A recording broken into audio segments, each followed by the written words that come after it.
Eu tinha um casamento normal, que já durava há 9 anos. O meu marido trabalhava na empresa que o pai lhe tinha deixado e tinha um filho, de 7 anos, Daniel. Tinha uma vida simples e feliz. Até que comecei a reparar que o Manuel estava muito ausente e dava pouca atenção ao nosso filho. Sempre que eu falava das suas ausências, o Daniel ficava triste porque o pai estava ausente e sempre que eu falava com o meu marido, ele tornava-se rude, mal educado e por vezes agressivo. Foram passando os tempos e eu comecei a organizar a minha rotina sem contar com o Manuel. Mesmo quando precisava de ir buscar o Daniel à escola, eu não podia contar com ele. Pedi aos meus pais, à minha irmã. Houve um dia que eu decidi seguir o Manuel. Percebi que ele saía à hora habitual do trabalho. E nesse dia eu percebi que ele me traía. Foi então que decidi falar com a minha irmã. Porque a amante do Manuel era uma colega de trabalho dela.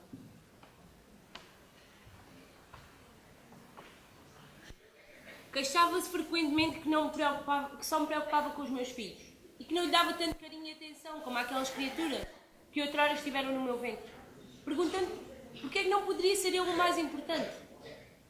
Recordo perfeitamente o dia em que o meu filho partiu o braço na escola. Era o dia do meu aniversário e por isso eu não tinha ido trabalhar. O João prepararam uma surpresa e aqueles momentos a dois, que não tínhamos com muita frequência, eram tão bons. Mas, pouco depois da hora do almoço, ligaram da escola a avisar o que tinha acontecido com o Simão. Eu fui a correr para o hospital e o João acompanhou-me, mas eu vi o descontentamento na sua cara.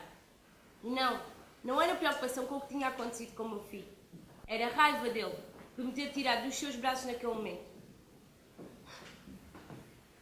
A verdade é que aquilo que estava a ser um dia maravilhoso rapidamente se tornou no início do fim da minha vida. Aquele incidente fez com que o João passasse a tratar de forma diferente o Simão. A verdade é que tudo aquilo fez com que o João mudasse muito. E eu não queria acreditar. A verdade é que eu não percebi os sinais. Ele queria ser a minha prioridade e a única barreira eram os meus filhos.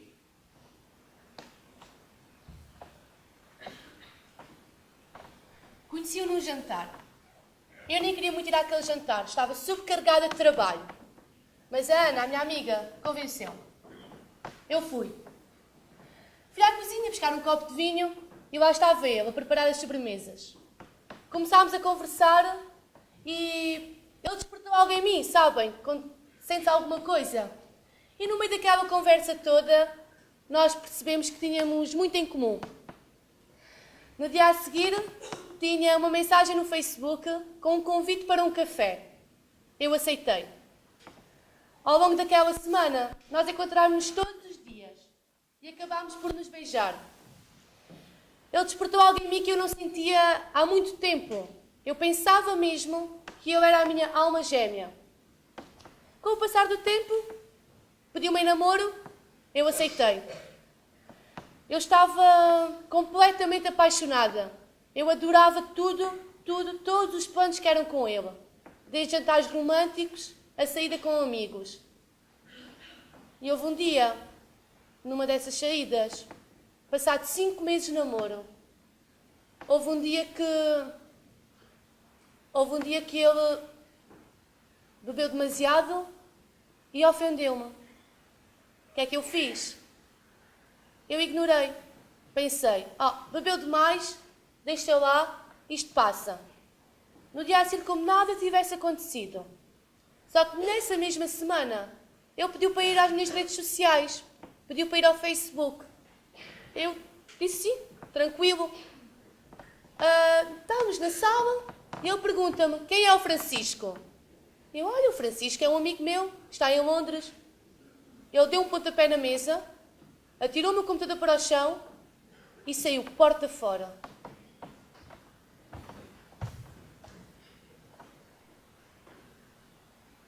eu sempre idealizei o casamento perfeito. A vida perfeita, a família feliz. E sempre o idealizei com o Nuno, pois ele foi o meu único namorado. Conhecemos-nos no secundário. Fomos da mesma turma de Ciências e Tecnologias. Depois desse curso, as mensagens começaram as conversas e nós sem querer apaixonámos-nos.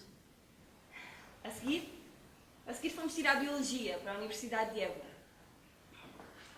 Após o curso terminar e termos os dois o nosso trabalho, o trabalho com que sempre sonhámos, o dia D chegou.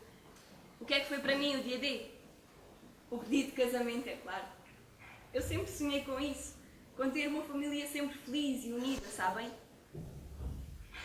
A verdade é que nós tínhamos as nossas discussões, os nossos momentos menos bons. Ele era bastante ciumento. E foi por isso que eu nunca consegui viver a vida académica como qualquer rapariga da minha idade o faria. Eu não poderia sair, eu não podia ter os jantares com os meus amigos. E naquela altura eu só pensava que aquele ciúme era bom, era ok. Ele sente ciúmes, mas é porque ele gosta demasiado de mim. Isso era o que eu pensava. A seguir nós casámos-nos. Tinha eu 25 e ele 26. Foi tudo perfeito. Foi o dia mais feliz da minha vida. Aos 27 eu descobri que estava grávida. O Nuno disse-me que era melhor eu deixar de trabalhar para dar toda a atenção ao nosso bebê. E sim, percebi realmente. Queria dar ao meu filho uma vida incrível.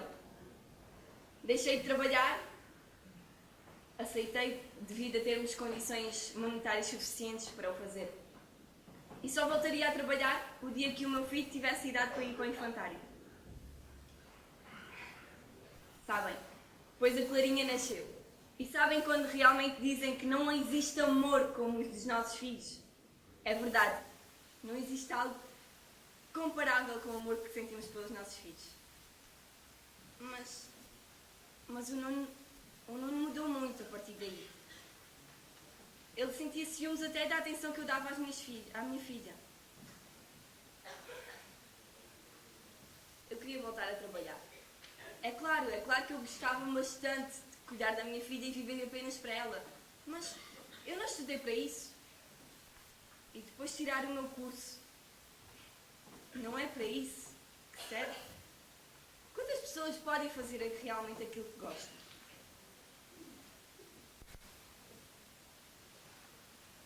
Passado alguns dias, cheguei a casa e o Manuel já lá estava. Perguntei o porquê de ter chegado tão cedo. Ele começou a gritar e disse que a culpa era minha. Saiu porta fora sem sequer explicar o porquê. Eu liguei à minha irmã. Ela disse-me que tinha falado com a amante do Manuel.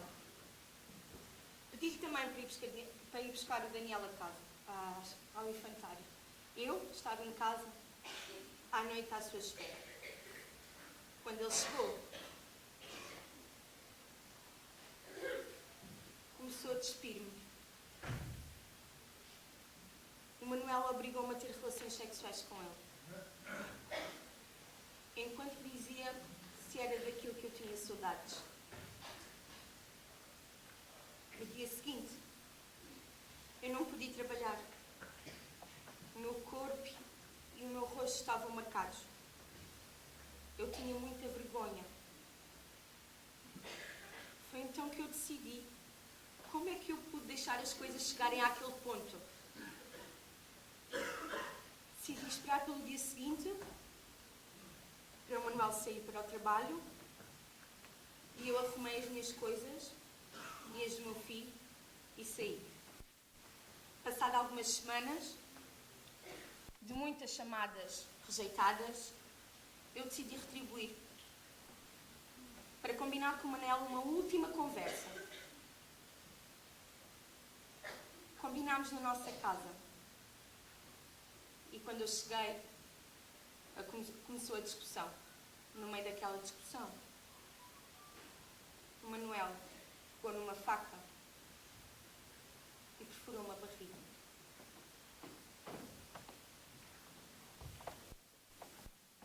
No final do ano letivo dos meus filhos, sempre gostei de assistir aos espetáculos que realizavam nas escolas.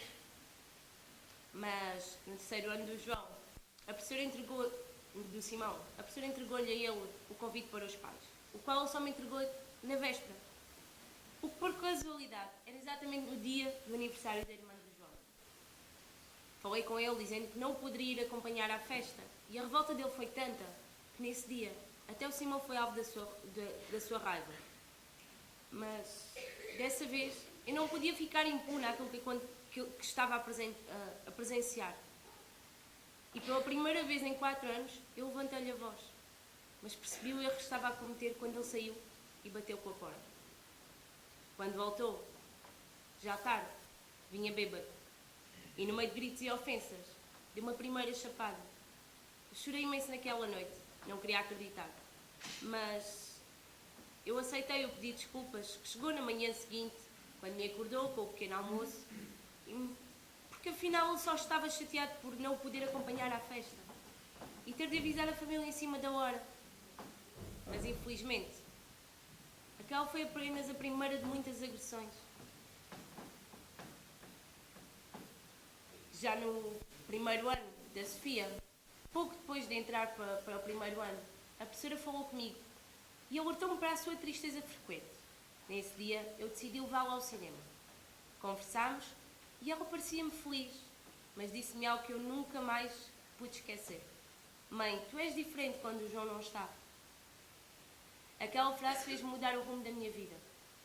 E no dia seguinte fui falar com a Daniela, a minha melhor amiga, a única que sabia de tudo e que já me tinha alertado para o perigo daquela situação, que eu insistia em manter, por acreditar que ele realmente gostava de mim. Mas eu pedi ajuda a Daniela e saí de casa com os meus filhos.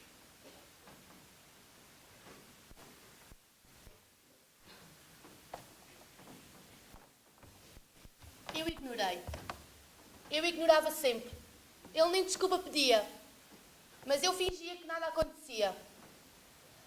Houve um dia que eu tinha um jantar de trabalho, com os meus colegas de trabalho. Eu convidei-o. Ele foi. Foi mal educado e super rude o jantar todo com um colega meu, o Roberto. Eu não percebia porquê. Eu só queria sair dali, ir para casa, porque eu estava super envergonhada. Quando cheguei a casa questionei: então, mas o que se passa? Por que foste assim para o Roberto? Ele disse que não queria, pegou-me no braço e disse que não queria que eu falasse mais com o Roberto. Proibiu-me extremamente de falar com o Roberto. Eu expliquei: mas o Roberto é casado, tem filhos. Não quero saber, foi a resposta dele. O que é que eu pensei? São ciúmes. Vou ignorar. Mais uma vez, eu ignorei. Só que com o passar do tempo, as coisas foram piorando. Eu proibia-me de sair de casa. Se eu não estava em casa meia hora depois do trabalho, havia discussão, briga. Proibiam-me de ir a jantares com amigos. Eu não podia ir ao supermercado sozinha. E proibiam-me de uma coisa que para mim é sagrada: almoço de domingo com a família. Como as discussões, as brigas e as agressões foram piorando. E lembro-me tão bem, há um dia que acordo no hospital. Eu não sabia o que estava ali a fazer. Ao lado estava a minha mãe, chorava e só dizia: a minha menina, aquele monstro. Eu fiquei tão triste, mais do que a dor que tinha no corpo, foi ver a minha mãe, chorava, o desgosto que ela tinha no olhar. E eu disse: não podes ignorar mais.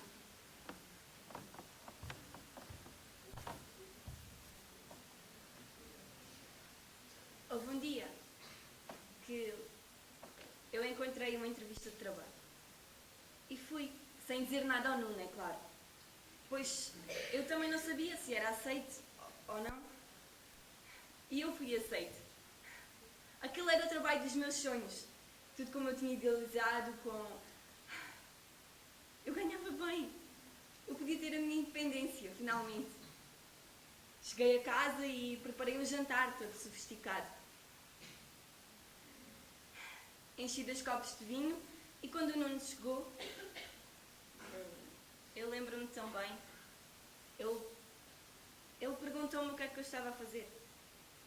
Eu disse que estava a comemorar. Eu preferi esta frase. A partir de segunda, vou ser novamente a engenheira Francisca Nunes. Prazer. Assim que eu acabei de dizer, ele deu-me um murro. De seguida, derrubou tudo o que estava em cima daquela mesa, derrubando-me para cima dela e dizendo: eu sim vou ter prazer em partir cada ossinho do teu corpo. Eu supliquei-lhe que parasse. Eu não conseguia entender como é que o homem que eu sempre sonhei, o homem que eu escolhi para casar, me podia estar a fazer aquilo. Como é que ele se virou naquele monstro? A minha vida tornou-se um autêntico inferno a partir daí. Ele nunca sequer foi capaz de me pedir uma única desculpa que seja. E cada vez que eu dizia que queria voltar a trabalhar, cada vez que eu dizia isso era mais uma sova que ele levava. Eu ganhei coragem e fui tentar falar com a minha vizinha. Pensando eu que ia lhe dar uma novidade, que a minha vida estava um caos, não. Ela já sabia de tudo. Ela ouvia os meus gritos. No dia seguinte eu enchi-me de coragem, fiz as minhas malas e eu ia fugir com a minha Clarinha. Mas não sei se foi ele que adivinhou ou se foi mesmo a vida a ser injusta comigo. Ele saiu mais cedo do trabalho e apanhou-me à porta de casa com as malas. Ele pegou na minha filha e ameaçou que a deixaria cair no chão. Eu senti-me tão impotente, tão... Ele a mim podia-me fazer o mal que ele quisesse, mas ele não poderia tocar nunca na minha filha. Na minha filha, não.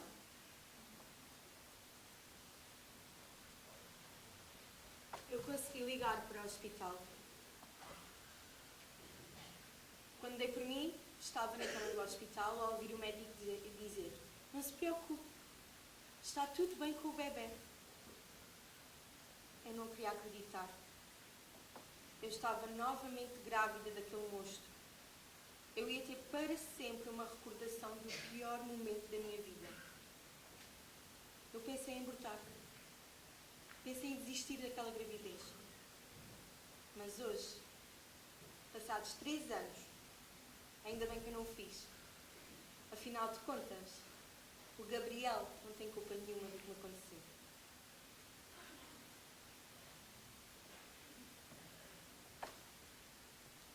Mas infelizmente, sair de casa não foi a melhor opção. Passados poucos dias, lá estava ele, novamente à minha espera quando saí do trabalho. Voltou a bater-me.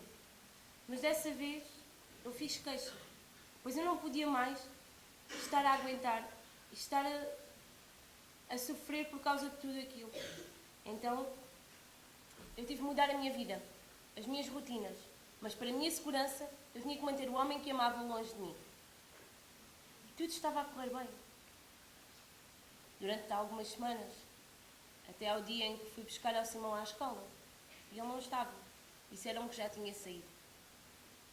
Já preocupada, recebi uma mensagem do João, dizendo que o Simão estava com ele.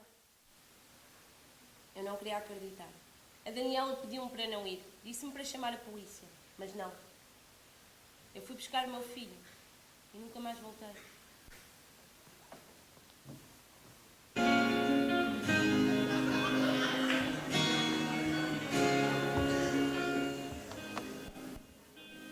No dia a seguir ao hospital, estava a polícia no meu quarto.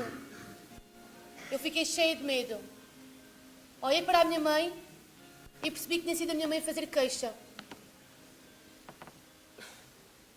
Eu tinha que fazer queixa. Eu tinha muito medo, mas tinha que ser. Eu gostava dele, eu amava-o, mas aquilo também já não era a pessoa que eu realmente amava. Eu tinha que pensar em mim. Eu não podia acabar como ela. E eu fiz queixa. Ele foi preso.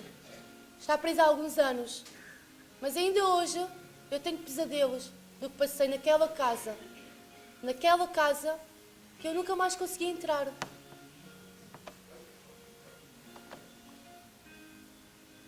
A minha salvação foi que a minha vizinha chamou a polícia ao ouvir os meus gritos.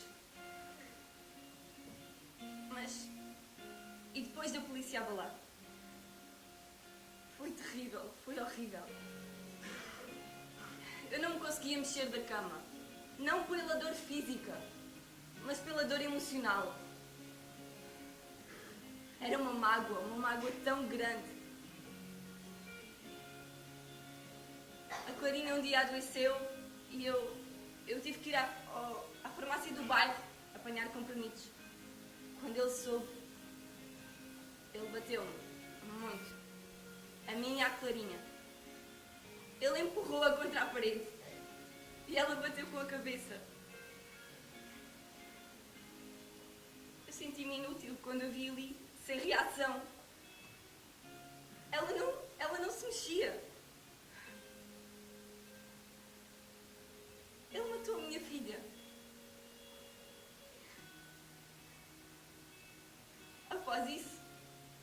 Após isso ele foi preso. E eu? Já não tinha nada. Já não havia vida. Já não havia alma. Só existia o meu corpo. E para que é que eu servia? Se eu tinha perdido o amor da minha vida. A minha menina. Eu matei-me. E só peço a todas as pessoas que vivam isto que não façam como eu. Que falem, que denunciem, que não vivam este autêntico pesadelo. Que sejam felizes e que salvem a tempo. Que salvem a tempo as pessoas que mais amam. Basta!